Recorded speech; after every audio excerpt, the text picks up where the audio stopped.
All right, we totally didn't mess that up. Uh, totally not re-recording after 10 minutes of recording.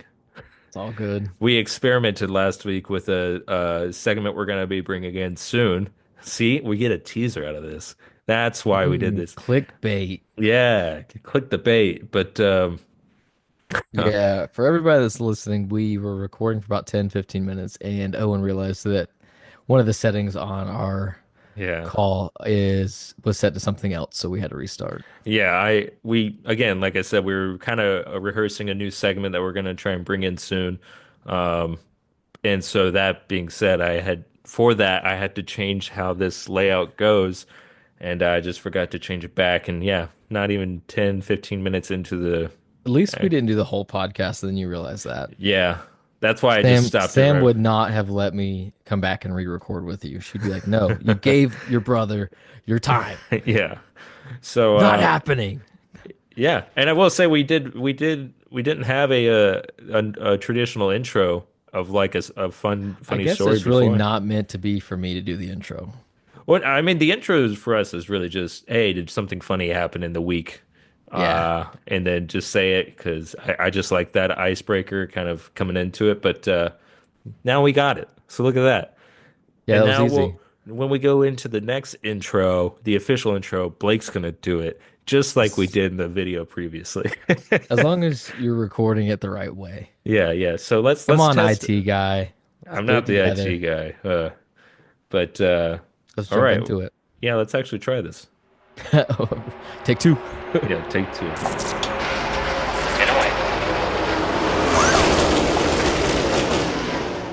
All right, Blake, this is your cue Is do this the this where intro. I go? Yeah, then All now you right. go again. Okay. Well, we got this now. Word for word Hey, what you did what's before. what's up, guys? It's Blake with my co-host here, Owen. That's me. So here's episode, what's this, five now? I Episode think we're five, I on five. think. Yeah. Yeah. Sweet. Episode five, 10 away podcast. Yeah. I'm excited. I think Texas overall was a good show from a fan's perspective, from me and my team. Both races, both days Yeah. ended up with wrecked race cars. So it is Yeah. what it is. That's what happens at the racetrack. But Yeah. And like we talked about before, literally before that we re-recorded this, but I was kind of telling Blake about the fan experience, particularly from my point of view and my wife's point of view. My wife is not she's a race fan, but like if I'm not around, she probably won't watch the races. She doesn't go out of her way for it. But to watch her go through the emotions this weekend, were kind of funny to watch because I realize I go through the same thing when my driver doesn't perform the best, or she's not someone who sees the strategy, who sees this. She's just like, is my driver up front or not? And if he's up front, why is he not staying up front? Why is he falling back like a rock? And if you can't tell, I'm talking about Chase Elliott. Uh, skinny one on the right, Chase, Yeah, faster. yeah. Can he just put the pedal down more? Why does he Yeah, have to just lift? go harder, Yeah. drive harder, And drive so faster. to watch her go from why is he all the way in the back? Oh, he's up front. Why is he falling like a rock? Can he get back up there? And then by the end, just okay, I don't even know who to go for anymore. It's kind of like is the whole NASCAR fan experience, especially when you have a driver you really like. And I kind of commented on I am a Larson fan, but I'm also a Chase Elliott fan and just a generic Hendrick fan. So to watch Larson lead a lot of laps and with 40 to go, my wife was like, "You nervous?" And I was like, I honestly don't get nervous until like there's 10 to go anymore because you could lead every lap except for the last one. It just doesn't matter, you know? It really doesn't. So it was Sometimes cool. you win races that way, leading the last lap. Sometimes you lose it on the last Yeah. lap. But let's just start out with the truck race. We got Corey Heim as a winner. I get to correct a mistake I made, kind of looking like a dummy from our pre-recording. I said Tyler Ankrum qualified on the pole. Nope. Blake corrected me. Yeah, it was a rain out, so he got the pole by default based on previous week's race results and I think points. It's like some kind of algorithm. Yeah. Don't quote me on that, but that's what I was told. So that's how I know Ankrum was on the pole. We started eighth, and our teammate started ninth. Yeah. So Real quick, I didn't do this on the last one yet, but a scheme shout out is for the trucks. I like to do the scheme shout outs. They're pretty fun. But Daniel Hemrick, I gave the scheme shout out to. I liked the gold Napa, but I It's also okay. didn't like the gold Napa. It kind of reminded me of Jeff Gordon's $1 billion car that he ran. Do you remember that one? Yeah, I definitely Uh, remember that one. I think the Gordon scheme was a little bit better. It had more flair, like it had money on it. Literally, it yeah, had like a it billion reminded me dollars of on the Kurt car. Busch's Sharpie car. Remember that? Did I just blow your mind? I think he I don't know raced if I it. remember that one. The Sharpie $1 million car he raced at like Bristol one year. I just remember it because it was like a Oh, diecast you're car talking that we about the had. money on the car? Yeah. Yeah, And I do know what you're talking about. I thought you were talking about a gold Kurt Busch I car. I'm think like, a I don't really cool remember that. scheme would be a dollar bill scheme, just like a full-on dollar bill look over a car. I think that'd be kind of fun. Okay. I Yeah. mean, maybe one day, maybe you can pitch that to somebody. Someone needs to do the Porsche. I just The was racing U.S. this. Treasury needs to sponsor someone and put a dollar Hmm. bill on the car. Absolutely. Uh, that's what we need. Fort Knox. Just Gold. yeah. Uh, yeah. So, anyways, we got to lap 31-ish with the in our previous recording. So the 17 hits the grass pretty hard. We were talking about the grass and just how aggressive it is. It's these trucks are not meant to go in the grass. No, nobody is. Ruined y'all's night, and Race we'll get trucks, there. not monster trucks. Yeah. But the Yeah, it 17 definitely hit ruined our hit the night. grass pretty hard and took out the 45 with them. The one in 52 were involved, but eventually got back into the race. But yeah, the 17 truck was a pretty hard hit, and so was the 45. Um, Yeah, I saw the one truck lost their entire right front hub, and then briefly, as stated before the re-recording, I thought that someone on pit road had had a loose wheel, oh and I yeah, thought someone was getting suspended for like 2 weeks because I thought a wheel came off. So, but no, that was yeah, not the case. It was just how hard the hit was. That was an insane hit. yeah. And in the stage one, did y'all have a slow pit? Was that the right time? Yeah, we had a bad pit stop. It's things happen. I won't get Play into the video. details about I won't get into details about it. We kind of know what happened and we fixed it on our second stop, but the damage was done on the first stop. But all that being said, it was definitely not something fun to have happen at the racetrack. I mean, when that happens at practice, it's one of those things you get to see it and try to learn from it, but it's a worse nightmare when you have it happen at the racetrack. So, Yeah, not ideal, but we bounced back and we tried to make the most of it and just it wasn't our night. yeah. Well, rounding out stage one, Grand Finger wins. Getting into stage two, around like 50-ish, y'all spin for the first time. Hmm. Racing the 98. I mean, I don't know if there was contact. I can't remember, but I remember y'all almost got into the grass that time and then spun. Yeah, that was, I think, in turn one and two, he got arrow loose underneath the 98, and then it just kind of sucked him the rear end around, and he saved it. Like, I mean, Lane Yeah, did a he great did. job of keeping it out of the wall, and at least allowing us to have another chance to go back out and have a good finish. And then I think after that, I think we started to try to push, Yeah. and he put the truck in a spot that it didn't need to be, and ended up wrecking. But I mean, we didn't do our job on pit road, so it was a compounded issue, compounded problems Friday night that just it's a part of racing and it's a part of the pressure that we're all under. Well, what sucks is y'all had a fast truck, and I mean, we talk about the qualifying not showing, the true. It was just the algorithm qualifying. And I really think that y'all had the best truck for a while. I mean, yeah, y'all started eighth or ninth, but to drive back up that quickly and get the Oh yeah. lead, y'all had the lead for a while. Like the 34 was the truck to beat If the until 11 wasn't going to win and if the the 34 34. was there, the 34 or 11 was the truck, but they probably would have won. Yeah. Well, let's get to lap 64, where the 34 truck officially spins and takes the heavy damage by hitting the grass. Um, yeah, I watched that replay right before we restarted recording, and it's just crazy. Like it wasn't a bad spin until you get into the grass, and then it just obliterates the front end. Yeah. Happened to a lot of people, but it's crazy what that. I mean, that was just kind of like it was unfortunate. Again, like I said, y'all had a fast truck, and to kind of watch it go down that way, I was like, oh, Yeah. well, It was not fun, but that's yeah, racing. And I know we talked earlier a little bit about maybe going to turf. Part of me is okay with it. Part of me is like, if you're in the grass, you're not supposed to be there. Hmm. but I don't know how much it would cost for these tracks to change it from grass to turf. I think Yeah, I like the idea of it. If they did it, I'd be for it. I think part of the mayhem is seeing if someone wrecks in the grass, you see grass go flying. it's So definitely for a fan for it. It's a fun thing, but it is one of those. It's one of those elements that if you touch it, if you get into it, especially after weather, it's gonna ruin you. yeah, Um, and I know Charlotte's infield grass, or the front stretch grass, I should say, is AstroTurf, and I can't remember the damage if that brings any. I don't know what the weather situation would be like with AstroTurf because yeah, it's just I wonder if it would have more prominent puddles or not. I don't know. I'm not going to try and engineer this or science this, but yeah, I don't know. It's one thing to look at, but um, I can't come out of this Texas race. I don't know. I don't know what to fix. I know we talked about fixing turn 3 or 4 if that bump was officially fixed, if that would make the racing any better because it would open up probably another lane. But I mean, top lane on through 1 and 2 doesn't set you up very well, um, at least to some extent. But I do have a question related to after y'all took all that damage. But I think we should just wrap up the truck race real quick. Stage 2 goes to Corey Heim. Later in the stage, Carson Hocevar goes down with, or he goes laps down because he started to have battery issues.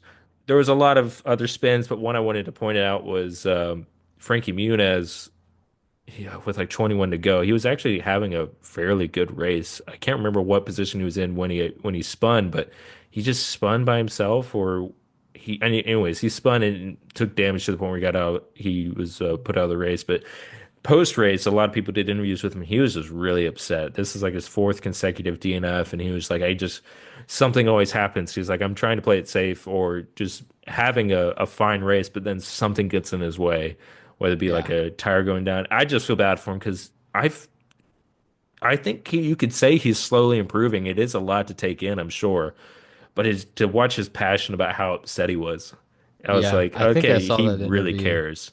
where he was saying like, I want to be able to wreck somebody else and Yeah, be in someone's way essentially. Like he does, he definitely wants to be the best he can be, and yeah, I I've been a part of teams that you just kind of constantly have bad luck, and it messes with yeah. your brain.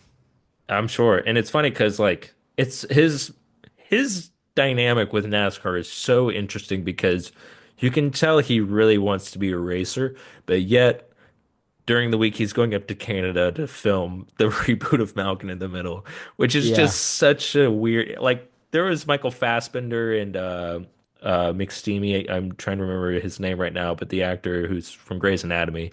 Um gosh, Patrick oh gosh, I can't remember right now. But anyways, they're is it Patrick racers. Dempsey or something like Yeah, that? yeah. They both went and raced with Porsche, and it's just interesting whenever you have these big named actors, but they're also at the track and they're not the best at the track. Even Keanu Reeves has started to dip into it a bit, but I just think that's so cool that like they come over here. But yeah, I'm curious to see if once the reboot starts to do some marketing, if Mm, Frankie will have a Malcolm in the Middle truck. I think that would be pretty cool.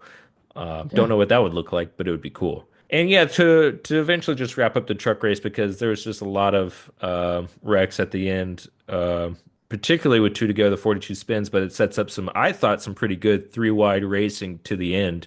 Corey Heim ultimately gets the win, but um, yeah, there was some good 3 wide racing there for a little bit. But at one point, Heim was ahead by 16 seconds, so he ultimately by the end had the truck to beat, but I still am curious about the 34 truck if he would have been a factor yeah, by that point.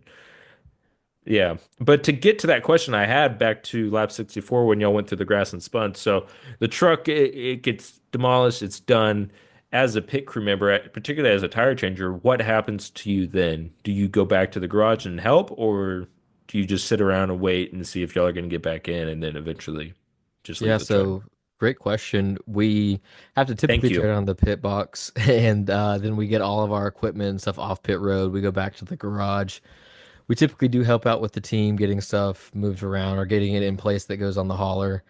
And then after that, depending on ride situations with teammates, we sometimes, if all of our team is going back to the hotel, we'll just go ahead and leave the racetrack. We'll go get food and go on to our rooms. Or if we're flying back home that night, we just head back to the airport. So there are times where you're the first one at the airplane and you got hours to kill because the race is still going on. You might have wrecked out early, and then You if just it have to ends sit and up, wait. well, a lot of times like the people that like the crew for the plane, they don't get there until like maybe like say when the race ends, like actually like the checkered flag is thrown, they'll start heading to the airport because they know Mm. that the teams aren't going to be getting there for like another hour or so. So they don't have to be there for 30 minutes and give or take before we get there. So like this past weekend in Texas, we wrecked out when in Xfinity and we're flying home after that. We wreck out and so we start heading to the airport. We get there. I think we sat at the plane for about 5 minutes. And then all of a sudden our stewardess lady shows up and then the pilots and stuff were right behind her. And we got there, we put our luggage down near the rear end of the plane of the cargo hold and stuff. And but I mean that's sometimes we'll sit inside the what do The they call it? The cockpit. FB. We'll sit in the FBO. That'd be fun though if they let us just sit in the plane with nobody Yeah, on the it. pilot comes on But a and lot of just times sees you up it's there. yeah, just acting like you're flying a plane. Yeah. Um, a lot of times those planes are sitting out in the sun, so it's really hot in there. Oh, So really? you That's don't even interesting. want to sit in them until they've been turned on for a few minutes. But Wow. I yeah, never it's thought about that. I just they thought turn into hot tubes, dude. that's Hot tubes. interesting. Hot So tubes. That's the name of this episode, Hot Tubes. hot tubes. Yeah. Yeah, so a lot of times we head to the airport, we'll hang out. Sometimes we'll go, get some food like an actual sit down restaurant if we know we have 2 or 3 hours before people are going to show up at the airport. But it's all just dependent. It What's depends the on the air mood you get like to. if you have to go sit at a in this Oh, situation, going to sit at a Chili's for 3 hours? it turns into us just making jokes about how if someone messed up or if truck wreck, like if something funny happened, just it's funny van rides or we're all depressed. It's one or the other. Yeah. Well, to move out of the truck race, just some notable finishers. Roger Carruth and Daniel Hamrick, honestly, they've been on a pretty good streak. I think Roger Carruth has four top tens in a row and two top fives in a row at this point. Um, not, what were you gonna say something? I was just gonna say, good job, Raj. Yeah. But Bailey Curry and Dawson Sutton, I don't know much about Dawson Sutton. I just know I haven't seen his name in the top 10. So shout out to him. So he's Um, finally there. And Bailey Curry. I feel like Bailey Curry's had a competitive truck for a while, but he kind of runs into some bad luck every now and then. So yeah, shout out to him. Moving into the Xfinity race, ultimately Kyle Larson will go on to win. Not a huge surprise, but we also can't say that he just dominated the race. He ran into his own problems, but he was filling in for Connor Zilic, who had a lower back injury.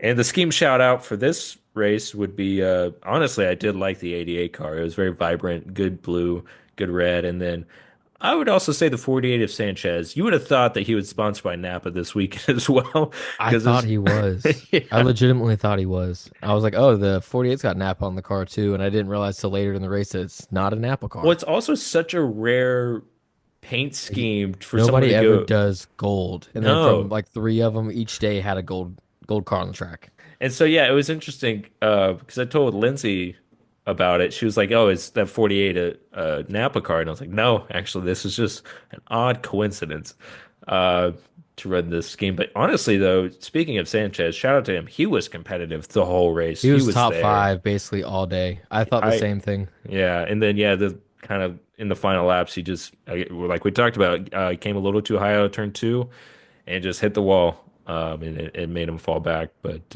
many spins in the first 20 laps. That's literally my notes is many spins.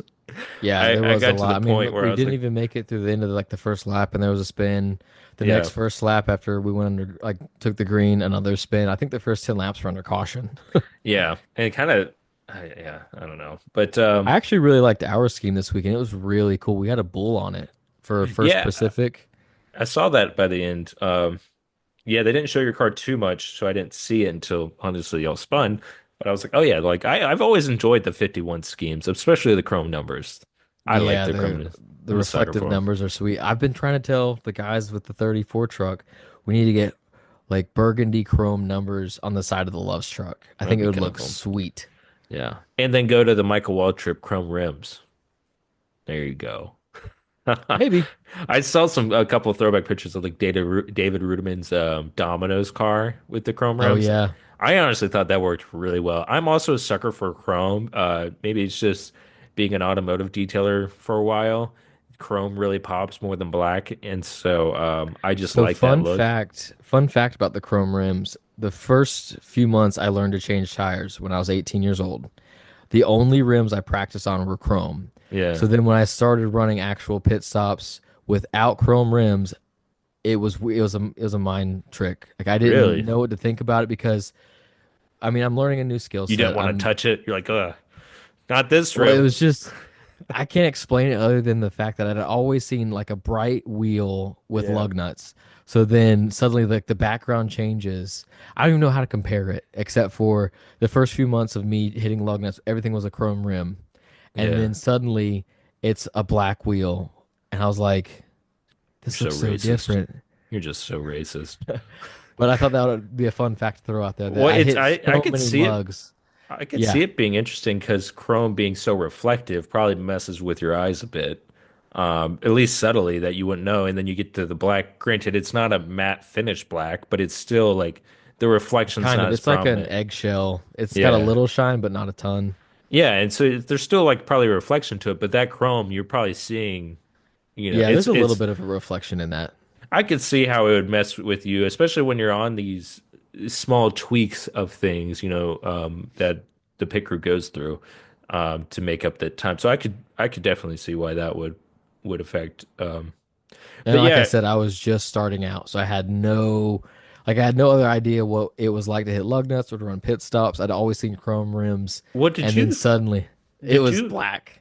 when you first started? You were at the school in Mooresville, right? I don't remember the name of it. Sort of. I actually started at Waltrip. Well, that's what I was going to ask because I went to like a couple of your. Fun fact, I used to go to Blake's pit practices, and mainly it was because at the time we were watching Nitro Circus. And Yeah. what was his name? That was development tire changer or carrier? It's Special Greg Special Powell. Greg. He's Yeah. he's now at Gibbs. He's still carrying Oh, on he's one of still the there. he carries on one of the Xfinity cars, I think. Wow, I I can't didn't know remember he which was one still he's on this around. year. But yeah, he did some cup stuff for a while for oh man, what cup cars was he on? But yeah, he's still at Gibbs now. He's Yeah. still carrying tires and stuff. But yeah, Travis Pastrana's cousin, Special Greg on Nitro Circus. He was my first ever tire carrier when I ran on an actual full four tire live pit stop with Wow, Special Greg. that's cool. I didn't know that. But yeah, I remember going to that shop and I still don't know how half the time like honestly NASCAR is pretty relaxed when it comes to like security sometimes. I mean, if you go to a Bruton Smith track, not necessarily, but like just going to the shop and being able to watch your pit stops just because I was your brother, it's like, are we sure? No one's no one's checking my background or anything. Yeah. Whereas like having worked on film sets, it's hard to get in and out of those. Like you have to have your stuff. I mean, I last week having worked the premiere, like they would check anybody and everybody. Like it was hard for me to get in and out of the premiere half the time until I got like my full on credential badge that just was blatant. Actually, I have it like right here. Let's Yeah, see what this thing looks like. yeah. This was me. That was That's me you. Does it have right your name on there. it or anything? No, It's just a generic staff badge. technically I did have this number. That's what I would record into the computer when I was checking people in, but that would be as close as it got to my name. But yeah, no, it's just funny, like especially at Daytona, having been there the past couple races, like that one's I got kind of comfortable just walking around anywhere. And so yeah, it's just funny. NASCAR can be pretty welcoming to a lot of people and especially its experience and accessibility to the drivers is pretty unmatched to a lot of stuff. I think It's so. it's pretty. I told my friends like it's really interesting. Once you're in there, it's just like I'll just be walking and Joey Logano will just walk by me and you're like, oh, like shouldn't he not be around all these You feel like they're fans? supposed to have security guards and stuff walking Yeah. around with them, right? Well, yeah, I remember like there was a couple times going back to kind of some throwback stuff, but I remember you got me into the Charlotte garages for the Xfinity, and we were just walking around, and people thought I was a driver because I had just come from school, and so I wasn't in any sort of like uniform, and so people thought I was a driver because they weren't wearing the team uniforms typically. But I remember like Kenny Wallace, you introduced me to him, and he acted like we had known each other for a while. He even tried to sell me his house, but yeah, I like forgot about that. it was just cool stuff like that. Like you're seeing these legends just walk around and you're like able to walk and talk with them, which is really cool. Probably kind of annoying on their part, especially if they're not in a good mood, but uh it's kind of a cool experience. If you haven't gone to a NASCAR race, try to get into the pits if you can. But anyways, let's Definitely, definitely worth it. yeah, honestly. Let's bring it back to the Xfinity though. So for the qualifying, we talked about it in the truck race, and I guess I reminded myself of it in the Xfinity race. They also had to do the algorithm qualifying. Does that mess you up as a pit crew member at all? Do y'all not get to pit select like you would normally, or I can't remember off the top of my head if my crew chief case for Xfinity on the 51 side, if we were affected by that or if they were pre-selected. 'Cause see, for truck races, we get told during the week what pit stall we're in. So we know it come like practice day when we actually have pit practice on Tuesday evenings. We typically know, hey, we're in pit stall 5, we're in pit really? stall 10. They have it pre-selected earlier that week. Why? And I think it's because we don't have enough time to do qualifying to then tell the teams what pit stall they're in because it could cause a bunch of problems. Hmm. So, So that uh, one's a bit more random than in a sense, I don't know how it's done. I think it's done by like order of finish the previous just week. someone with a wheel spinning it. Yeah, the Wheel of Fortune just with Yeah. numbers. But no, I can't remember how it's done, but I do know we always get our pit selection every early in the week when we're going to a racetrack. So we'll probably know tomorrow what we're pitting for Kansas. So we Yeah. know when we get there, we can just take our box and go there. Oh, that's interesting. But yeah, so like an algorithm, like qualifying and practice doesn't really affect y'all if it's canceled. And, yeah, Nah, I not didn't think really. so. Stage one and two, uh, one was Justin Allgaier, one was Dawson Hill, and so let's get into the last stage where get a big wreck. Started by the 11. I mean, it was just kind of a lot of cars in that one for this kind of track, but y'all went over the wall too soon on the 51. Am I correct about that? Yeah, so we actually had two penalties this weekend on the 51. Oh my goodness. The first stop, my rear changer Jacob, he had to make some kind of shock adjustment or spring rubber adjustment. I can't remember. I think it was shock. And my tire carrier Alvin had to do wrench in the window adjustment of some kind. And when Jacob pulled the right rear off to get to the shock, the tire rolled away a few Mhm. feet, but just enough to be a uncontrolled tire penalty. And then our second stop, our Jackman, we were the very first pit stop or pit stall on pit road. So it was pit stall like 44, 43, and then 42. 43 and 44 were NASCAR issued boxes for media stuff. And then they have a NASCAR, like, I think it's called like the mobility box. And basically, it's for people that are handicapped that are on pit road. They can come sit on this pit box that allows them to sit up on top of a pit box and see the Yeah, they race. wouldn't let me up on that. But yeah, it I was right showed him next my to us. finger and everything. I was like, "Can you believe this?" Yeah, there's a mobility like I don't want to say handicap, but people that have disabilities they can get up on that box. It was right next to us, so we were the actual first pit stall on pit road of pittable cars or teams working. Yeah. And so Jeremy, he wasn't having to avoid anybody coming on the pit road. He could come in as like hot as he wanted to and then just slam on the brakes, which So is he fine got for the me. handicap parking. So you could hang up a handicap sticker in the rearview Yeah. mirror. Oh, that would be a great hack. But Yes. no, so my Jackman, his name's Cap. Capil is his real name. We call him Cap. He just started on our Like team the last week. America. Yeah, Captain America. He just started with us this past week, and he's not used to Jeremy driving into the pit stall. So he was kind of trying to adjust because Jeremy brings in probably the hardest I've ever seen a driver bring in. Okay, I was Never seen anybody bring it in harder than Jeremy. And often I'm waiting for Jeremy to just keep going by me. Like I Uh, don't think he's gonna make it sometimes, and he's just like he somehow plants it on me every time. He's really good at it. So I okay. told Cap, I'm like, hey, do you need to move down to me because otherwise you're gonna end up getting caught again jumping early trying to avoid not getting hit by the car. So he moved down towards me a little bit, like gained some space, some room, but he jumped too early on the second stop, trying to make sure he had enough time to get to the right side of the car. Hmm. And I mean, his foot was like on the ground, maybe a foot before Jeremy Yeah. was hitting the line, so it was a penalty. Yeah.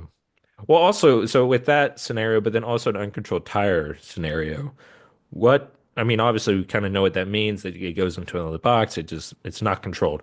But how does that happen? In what way how does that happen? What do you mean?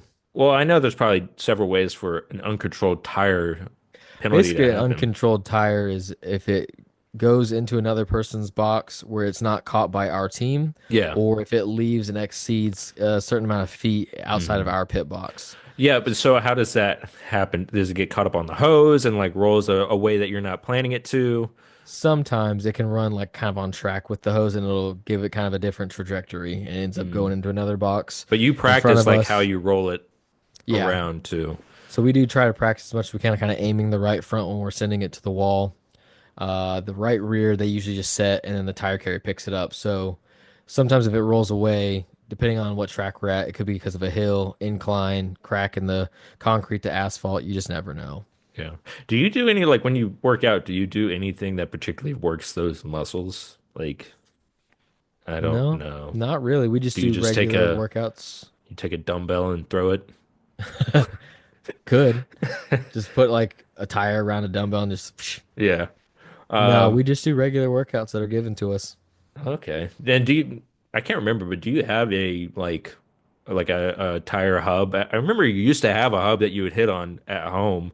Um, kind of your practice, you're practicing your pattern. I don't remember the terminology it would be, Yeah, it's but just like a practice hub. I did yeah. have one for a little while, but then I ended up, I think, taking it apart and getting rid of it. I didn't really need it because I started practicing more often. So I, instead of trying to practice at home and putting more wear and tear on my body, I just said I'll just practice at the shop. Or if I need to stay later or go in earlier, I'll do that. Okay. Um, so skipping to the end, or even more to the end of the Xfinity race, again, I just put lots of spins. But it causes us to go into a double overtime. It was getting to the point on these double overtimes, you're like, okay, can we just finish this? I like Rex as much as the next guy, but at the same time, you're kind of like, even if it wasn't like Kyle Larson at the front, I was like, let's just end this. Let's just.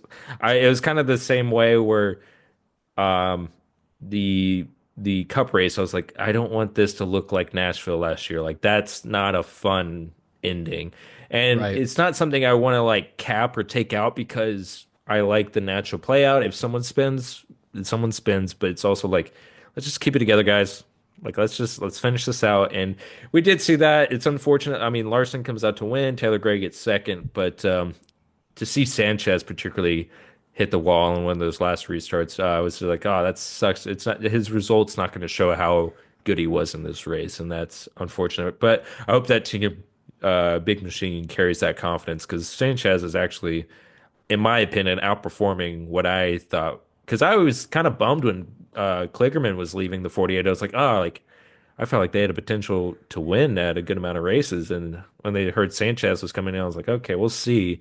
Like he was competitive in the trucks and won, but he wasn't Corey Haim dominant in the trucks either. Yeah. But he's honestly done pretty well. And also Big Machine not being a top tier team every week. Um, again, just impressive all Yeah. around. But as we said, Larson didn't just dominate this race. I mean, he was out in front for a while at one point, and did have a good lead, but like he had pit troubles and some other trouble. But yeah, he had to battle back for it. Just getting into the top 10, Riley Herbst running the 19 gets a third place finish. And then as of people of note getting in the top 10, and Jeb Burton gets 10th and Ryan Sieg gets 8th. But honestly, I'm not surprised with Ryan Sieg's top 10 anymore. He's one that it's like, Sorry, Ryan. well, like Your that's a top good tens just thing. aren't that cool. It's not that cool for him anymore because he's in the top 10 quite a bit. Good for Yeah. him. So yeah, it's a good thing for me to start ignoring his name. Because I mean, Jessica Love right above him is like, okay, yeah, we expect that. We But expect you to finish top five, top yeah, 10. but yeah, that sucked when y'all again. I was watching it from the kitchen, and I look over, I hear caution, I just see the 51 backing it up into the wall, and I was like, because y'all are like running 10th-ish, right? Like y'all are in that realm, and Yeah, so we were and y'all running had a good 10th finish under at that. Rockingham, right? I think we finished 11th at Rockingham, and then it Yeah, became a P10 because of someone got disqualified. Jesse Love got disqualified, but yeah, we were running 10th under the green flag run. That lap 12 to go, wreck ended up making us pit, and I think under the first, with I think 7 to go, we took the green flag. When we went back out there, under one of the final laps, we ended up scraping the wall either after maybe we had the first green white checkered.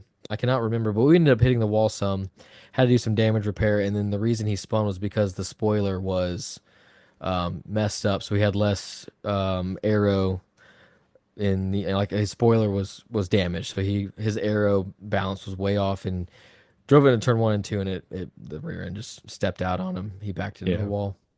yeah. It was unfortunate. Yeah, again, it's just that a lot of Texas was described as sketchy, and I very much agree with that. I was trying to think of another word that way we just aren't on the train of sketchy, but it honestly was because I we'll get into the cup race before we start talking about all this. Cup race scheme shout out. We'll get this out of the way. I thought the one car looked pretty good. I don't know if you saw that. It's The pretty solid. I did see yeah, that at the end of yesterday's race. the 45 looked pretty good as well. I love this I driven really scheme. liked the 45. That was awesome. But one car that, and I might be a bit biased because I run a similar scheme on one of my Forza games, is the 8 cars, the 7-Eleven. Somebody Okay. created a 7-Eleven livery in Forza for an Indy car, and I put it on there, and I honestly love it. And so seeing it on the 8, I was kind of like a bit biased, and I was like, that car looks good. Nice.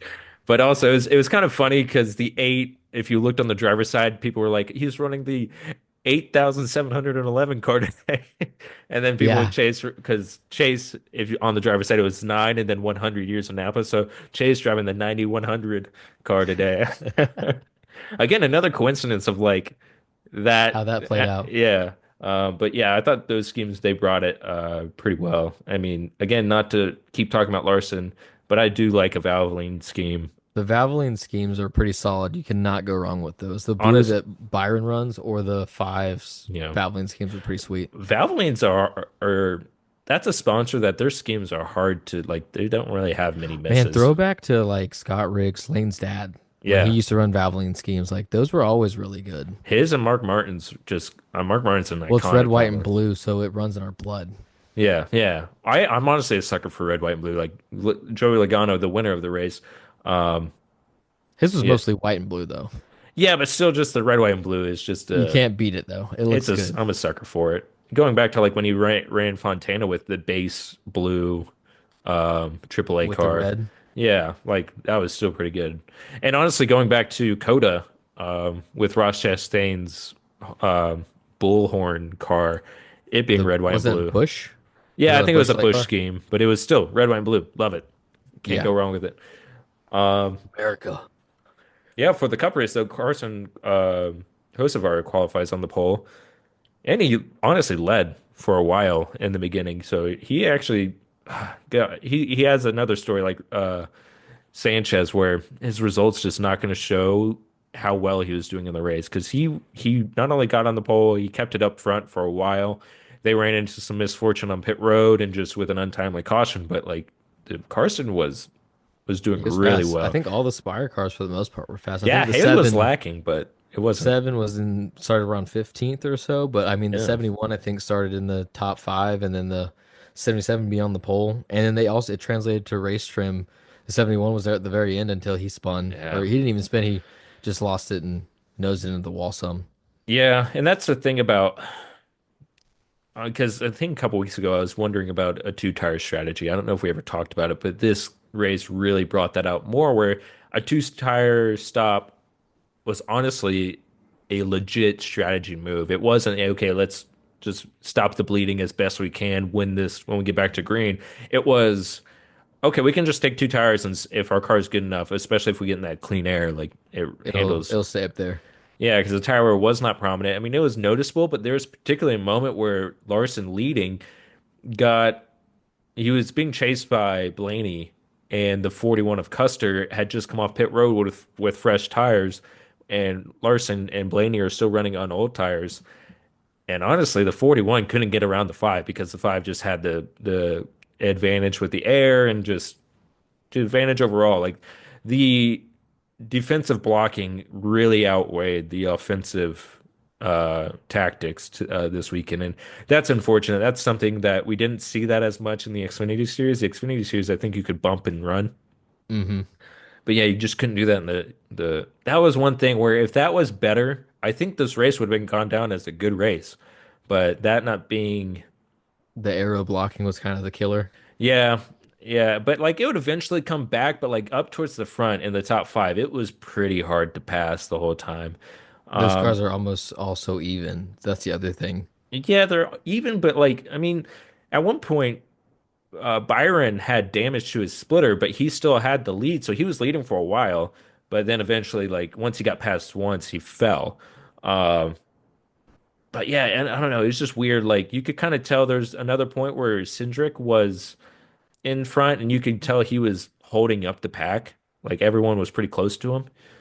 And again, no one could get around him. I think Barry worked on him for a while.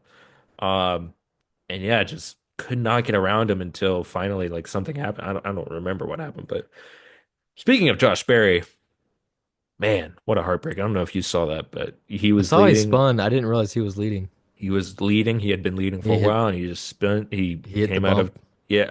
I can't remember if he. I think he did hit the bump. Just got maybe a little too comfortable in the car and yeah, lost it. And it was unfortunate that it also wasn't just a clean spin. It was just a spin and hit the wall, which yeah. Anyways, um, yeah, I'm trying to figure out how to shorten up this, but oh yeah, the 11 blew up. Did you I see? saw, dude. It was a massive blow up. It was.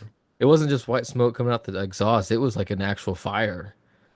Yeah. So I think Denny tweeted about that or posted on Instagram saying he can't wait to kind of see why that happened like over the next couple weeks when they break down that engine and stuff. So that'll be Well, really it's interesting. also curious when he caught on fire and then he didn't really stop. He almost spun, then saved the spin, and then just kept rolling as the car was on fire.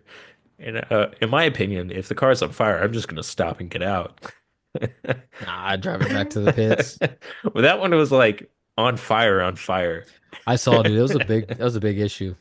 And so Almost like yeah, a fuel line issue too, or something broke. That was weird. yeah. But speaking of the two-tire strategy, Austin Cindric won the first stage on a two-tire strategy. I think there was a Okay. caution later in the stage, but it was just again, it was interesting. I don't know if I like that a two-tire strategy can work because again, it's two to four. Four should be better and Yeah, should blow by it. absolutely. You would think, but I don't know. It's another style of racing. NASCAR has such diverse styles of racing that it's hard to say what's the best. And then, anyways, skipping to stage two, Kyle Larson gets stage two. And then we had a big wreck in stage two or in stage three where the 23 spins and collects quite a bit of cars in that one. Um, Is but that the then, one that the 48 and 16 and Noah yeah, were all involved in? yeah, it took out a good bit of cars that were pretty good. Um, I honestly thought, especially in stage three, the 12 and the 45 were the most diverse cars, is what I would call them. The most diverse in the way of they could run multiple lanes and they were actually able to make passes. The 45 figured something out for a while. He came from like the top 15, I think, all the way up to like second in stage one or two. And he actually was running a line that no one else was running. I mean, I know Larson in the Xfinity race started to diamond the turns a bit and was really able to pick up a lot of positions that way. I'm not sure if that's what the 45 was doing, but he was doing something right, and so was the 12. But again, once they got into the top four or five, the arrow of it all just kind of started to affect them, and the 12 particularly, like he had a car to win, it just couldn't make the passes, and then with all the restarts at the end, he just couldn't he wasn't good on restarts for one, but he also couldn't capitalize on a couple of them that he really needed to. That also being said, with the 45, he honestly just spins. I can't remember where he spun, but he spun, and that kind of took him out for the day as well. Um, yeah. Yeah, then later on, around 30 to go, the 60, 51, and 77. That's the one that took out the 77. And so, but to end the cup race, the 22 ends up winning. Larson kind of screwed himself with on one of the restarts and really lost a lot of spots and lost just good track position to be able to contend for a win again. But yeah, Joey Logano ends up coming to win, and I know a lot of people are probably mad about it. I was initially mad about him winning because I was like, where has he been all day? He wasn't a factor, but honestly, when you go back and look at it, he fought his way all the way up to the front, played it well, and like you have to kind of give him credit for that. Like again, if this is a driver you like, you're probably like, oh, that's a deserving win. But if it's Joey Logano who has a lot of haters, they're like, this is stupid. I hate Yeah. this. But yeah, at first it's like I'm not the biggest Joey Logano fan, but to see him win and then to kind of watch, he started in the 20s or something like that. And I think there's a stat saying all the top four cars, except for like Larson, all came from the top 20 Mm. starting. And so that was pretty interesting. But I actually didn't do. I don't have the top 10 in my notes, but I brought it back up on my phone to look at the top 10 from the Cup race. Ross Chastain gets a sneaky second. He Yeah, really he for a second I thought he might be able to track down the 22 on that last lap, but he got stuck behind Arrow and that was that that was was it. the biggest thing about the Cup race was like the aero and I guess some tire wear. Knowing the element of like 3 and 4 bump, um, kind of creates an interesting situation. But like when it comes to like the aero advantages and the tires not wearing, that creates that formula that's not a great racing product, it's particularly for NASCAR, where it's just like, yeah, like Ross Chastain, with 2 laps to go, no one was able to make a quick pass. It was whoever Yeah. got out in front on the restart was the winner. Um, and that's what was unfortunate. Whereas other tracks, maybe like Kansas next week, if this was a green, white, checkered finish, someone could probably challenge him for the lead. But no, the for the first like 10 laps, the person who got out in front had the lead for that 10 laps. It's what it kind of seemed like at least. Fifth place is Eric Jones. That was a good top five day for them. Really I needed. think Probably even his teammate John Hunter Nemechek finished like seventh, finished eighth. eighth. Yeah, so good day for Good day for Legacy. Legacy. They had a good Yeah. day. Ricky I think Stenhouse gets sixth, by the way, which I was kind think of surprising. Legacy is starting to finally show what they're capable of doing because Yeah. from what I've learned about Legacy is they're not they don't have an alliance with any other team. You know how some of these like Spire has an alliance with Hendrick and share notes, setups, data. Legacy's doing everything on their own as a Toyota manufacturer. You know they back them, so it's like Gibbs and for a 2311 and then Legacy. Those are all independent teams. So I think they're finally starting to show they can have some speed. These engineers and people that were put in place since Legacy was developed, it's starting to pay off, and I think Yeah. that's pretty cool. I am curious if they were to get more veteran experience in there. I don't know what I mean by that because I look at them and then I also look like 2311. These are two teams that started around the same time, Hmm. and are collecting the same amount of data, and one's obviously doing a lot better than the other. Um, and so I'm wondering if they brought in, I mean, obviously you have Jimmy Johnson, but Jimmy Johnson never raced at least competitively the next gen. I was Um, gonna say I think the one difference is Jimmy doesn't drive the next gen every week like Denny does, yeah, and I think the quality of the caliber of drivers you have on both sides, Bubba and Tyler, Eric Jones and John Hunter Nemechek. Tyler Reddick and Bubba have been in the sport for 7 years, 8 years for Bubba. I think Tyler's been in the sport for five, like in the Cup Series. yeah, You got John Hunter Nemechek that's kind of on and off over the last 4 or 5 years. Eric Jones, I think, is 6 or 7 years as well in the Cup Series, maybe eight. So, I mean, they're pretty even, but I think Tyler Reddick and Bubba, as a combination, they're a little bit more stout. And I think that 2311 naturally right now has the better cars. yeah. So that's the product that they're being able to put out is the better results. But I'm glad to see the 43 and the 42 are starting to run well, qualify well, and they're putting together good finishes because it wasn't a fluke. Like I mean, I saw them up there in Yeah. qualifying and also during the race they were up there. It wasn't like they played a strategy move and they gained a lot of track position and then just had a two-lap shootout and then had a great finish. It was because they were good. Yeah. Yeah, like it's weird to say because like yeah, Tyler Reddick is definitely like if he was in a Gibbs car, he would win a lot more. 2311 still has some holes to fill in the way of like competitive every week, I think. But like they're honestly competitive most weeks, but as we've seen this year with the 45 particularly, like there are going to be some weeks that they're just not there. Yeah. You I would have mean, I thought think he was more of a that's factor at Homestead particularly, but yeah, there's definitely those weeks that teams just don't have it. And there's some tracks I've learned that teams just aren't great at. yeah. And that's I think that's part of growing. Like they're only been in the sport for 3, 4 years now. But So it's not long.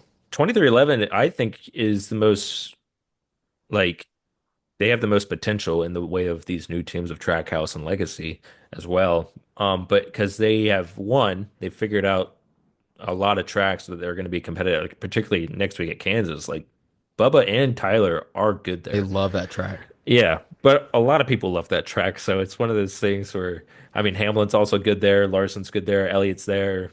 I mean all of Hendrick's there, but all of Gibbs can be there too. But yeah, I don't know.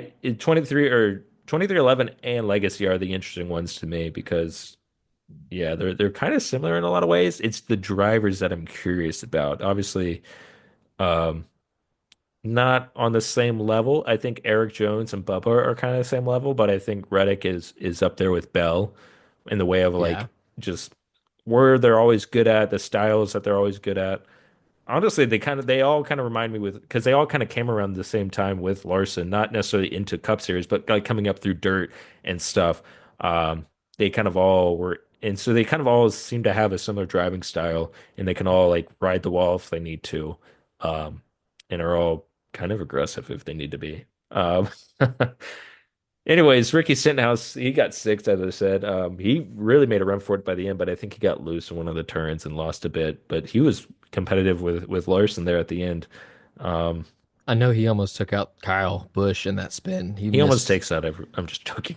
He Just missed joking. Kyle by like a foot. Yeah, yeah. That could have been a lot worse. But Daniel Suarez comes and fights in for a top 10, and Christopher Bell also fights back for a ninth place finish. He had a rough day. I think he Mm. had a problem with his hose, his cooling hose. And then he had another issue on pit road at one point, I think. But then also at one point he got out of the groove going into one or two and like went all the way back to the 20s. So yeah, he didn't have a great day, but he ended up getting a top five result out of it, which is shows a great team. Hmm. Uh but yeah, that'll take care of the cup race for us. But one question that I do have for you, particularly with like the 51 team, and I guess we can kind of contrast this with the 34 as well, because the 34, y'all's expectation, I want to say this one is to win. I'm Oh yeah. assuming y'all are there every week. But with the 51, y'all aren't always in the front. Y'all are some might consider a mid-pack team, but I actually don't even consider all that at one point or at this point. But like, what is the expectation difference between those teams?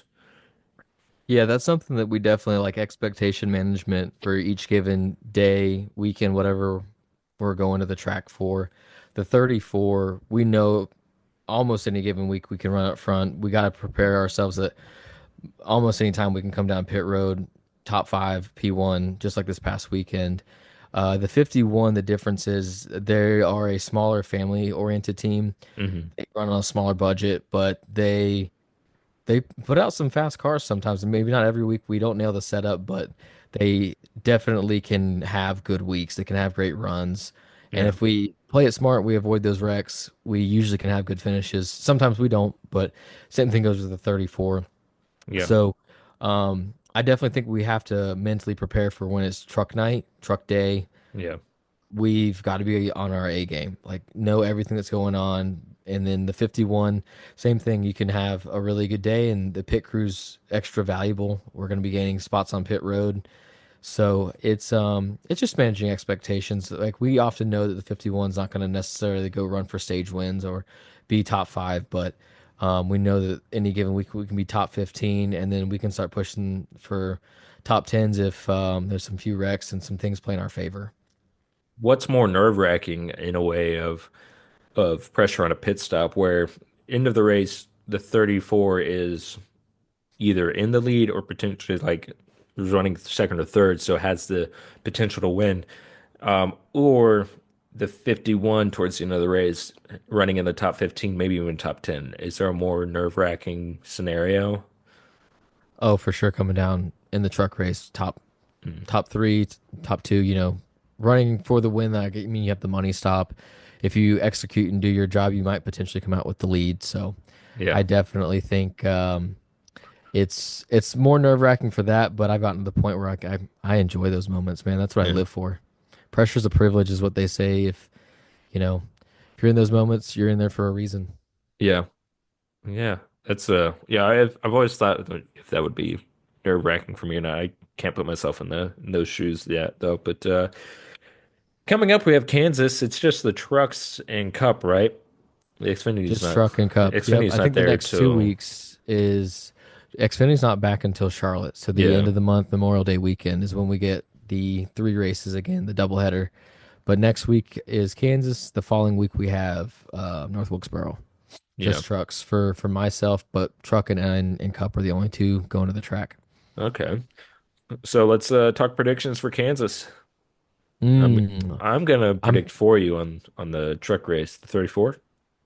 I think you're right. I think the 34. Honestly, the 34 is one you could pick every week too.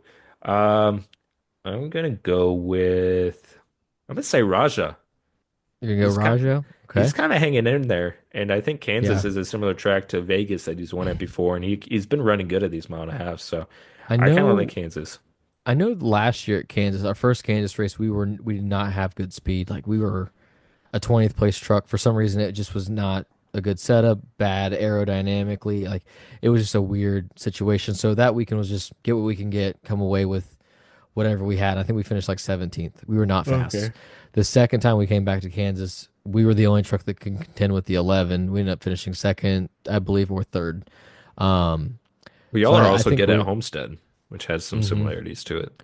I think that we have high expectations. The same with our teammate, the 38 with Chandler Smith. Either one of our trucks can go to victory lane this weekend, and I think the only one that probably stands in the way is the 11. The 11 is honestly, He's it's time for him to sometimes in another league of his own. I He's outgrown mean, the truck series. that was kind of yeah, like I said back at Texas this weekend, he was ahead by 16 seconds at one point. So he needs to go on to Xfinity Series ASAP. Not saying he's stinking up the truck racing because he hasn't won every race, but He uh dang could have, man. Like, I mean, every week I've looked at it, and aside from Atlanta, I think every week he's led and he could have well, that's won. kind of the story of Justin Allgaier in Xfinity. It's just like he's there almost every week. Oh, yeah. They Uh perfected it. yeah. So what about a cup prediction for you? You don't have any biases there. Ooh, cup, cup, cup. Let's go. You have a lot of options for this. The 11, the 12, the 45, the 23, the 5, the 24, the 40. I like I'm gonna go this with is my buddy Blake Houston and the 20 of Christopher Bell. Blake Houston is the front changer on the 20, so I'm gonna give them oh, a shout out. And I think they're gonna go back to victory lane for like what, a fourth time this that year? would be their fourth time. Yeah, I'm gonna Um, give Blake and them the upper hand. They're gonna go back to victory lane. yeah, this is an interesting track. Like I said, so many people are good here, which makes it exciting, but also it's like when it's one of your favorite drivers' best tracks, it's kind of like everybody step away. Nobody challenge. It's kind of like going into Homestead with Lars being a Larson fan. You're like nobody better compare to this guy. So Kansas, though, honestly, you could say Larson, but I'm gonna go with the 12. I think the 12 actually breaks through this week. That's Is a good this pick. me also still believing in my bad luck because Byron took some damage and didn't finish the way he should have? Yeah. So Dang, maybe, yeah, I think the 12 is a good pick though. That's a really good pick. well, again, like I think somebody pointed out, how has That would every mean every Penske car won well, back yeah, to that's what I back was to about to say. back. Oh, back to back. I was going to say that every Penske car has won besides Blaney, who has been the best overall.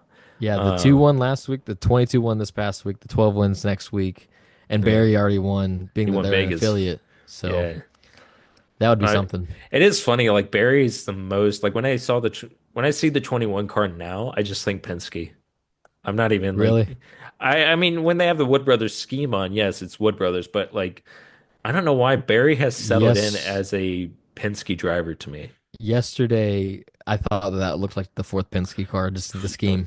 Because it's That's what normally I thought. the 12's Yeah. sponsor.